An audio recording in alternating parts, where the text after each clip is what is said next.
Coming to you live with all the sports action from around the UP. Welcome to Friday Night Frenzy. Good evening, everyone, and welcome to Friday Night Frenzy, once again presented by the Venice Pub and Pizzeria of Ishpeming. If you just so happen to look at the 8-man football poll put together by the Upper Peninsula Sports Writers and Sportscasters Association the last 3 weeks, you will know that Cedarville and Rapid River are the top-ranked teams in that poll. Tonight, the two teams tangled in Rapid River. Number 1, Cedarville put their ranking on the line against those Rockets. First quarter, the Trojans go right to work. Blake Melvin from the Rockets' 18-yard line spins out of a tackle, sheds another. Then Melvin finds the end zone. 7-0 Cedarville. Rapid River's fast-paced offense then went right to work themselves. First play on offense, Mason Berglund sneaks the ball into the gut of Austin Wicklund. That fools the Trojans' D. Wicklund is gone. 58 yards to the house, 2-point conversion good, 8-7 Rapid River. Cedarville looked to answer on their next drive. Joey Duncan, under heavy duress, just throws it up downfield. David Ho says, "I'll take that." He makes the INT, and the Rockets were once again in business, and tonight business was good. Austin Wicklund finds the end zone from 5 yards out. Rapid River's defense held on at the end. The Rockets, new number 1 team next week, 20-19 win over Cedarville. On the scoreboards, Iron Mountain picked up an MPC road win at Manistee, 30-12. And Nagani also on the road ran away from Norway, the final 33-12. The Miners have a big home game next week, which we will talk about in a bit. Back to the highlights, it was homecoming for North Dickinson. I love the football as they took on rival Forest Park. First quarter, the Trojans out to spoil the party. Lee Graff gets the ball. There's a little stiff arm, and Graff has reservations for 6. 20 yards in all, 8-0 Forest Park. To the second, the Trojans deep in the Nordics end again. It's Graff on the direct snap, and he will shed a couple of tackles. And yes, he's in again from 17 yards out. 14-0 Forest Park. Here's the 2-point conversion. Graff, the snap low, is supposed to run, but instead he'll throw the ball. Connor Keserly, the quarterback, playing wide receiver, hauls it in. 16-0 Forest Park. Late in the second quarter, the Nordics offense gets a little momentum here as Garrett O'Neill finds Noah Berg for a gain of 15. And that was a great play by the Forest Park defense, I should say. It was not a good night for the Nordics offense. A good night, though, for Lee Graff. Another monster game for him. Forest Park wins it 36-14. In other Mid-Eastern Conference football action, Bark River Harris scored 42 first-half points in their win over Stevenson. Munising shut out Rudyard at home. The Mustangs D allowed just 32 yards of total offense to Newberry, or Rudyard, I should say. Garrett Blank had 12 carries for $140 and 5 touchdowns. Munising plays at Bark River Harris next week. We'll be there for that one. And speaking of Newberry, I got ahead of myself there. The Indians were all over the Jets at home tonight, 41-20. Back to the highlights. Ishpeming traveled to Gaylord to take on Beal City. It was a sloppy start for both teams in the mud and rain, sleet, and no snow there.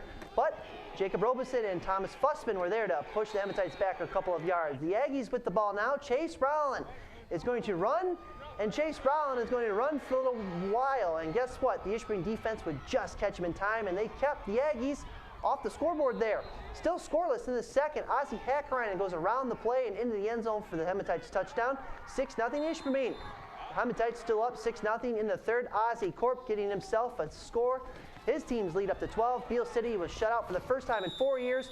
20-0 Ishpeming the final. The Hematites won 27 in a row. They take down last year's Division 8 runner-up. The Hematites now 6-0.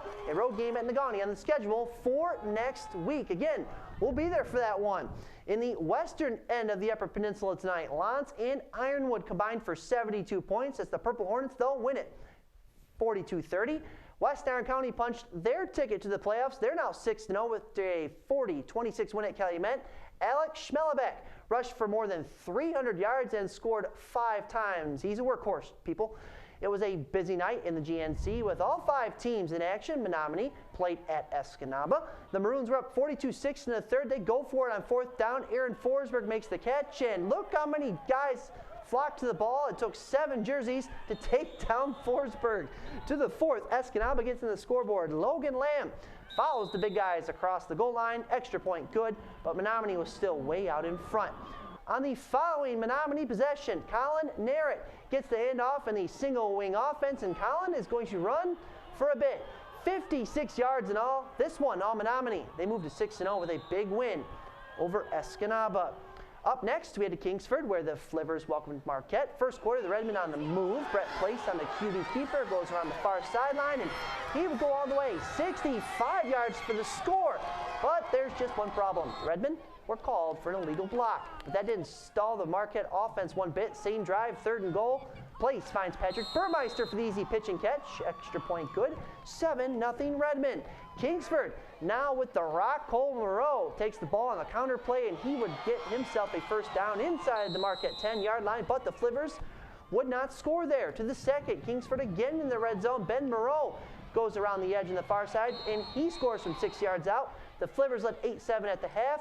Marquette Scott Tripp scored a touchdown late in the 4th quarter as the Redmen held on for the 13-8 road win.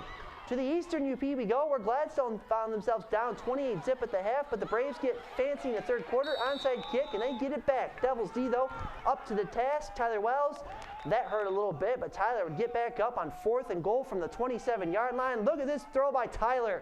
The other way, Justin Urick hauls it in, and he scores a touchdown.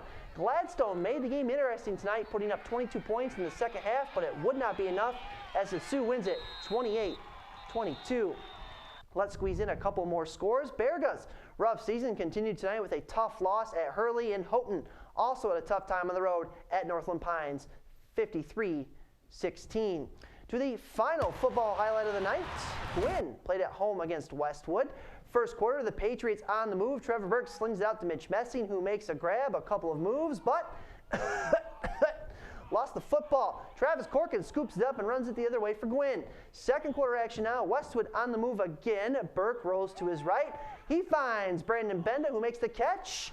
Or does he? Travis Corkin hits him, and Michael Rector hauls in the interception there for Gwinn.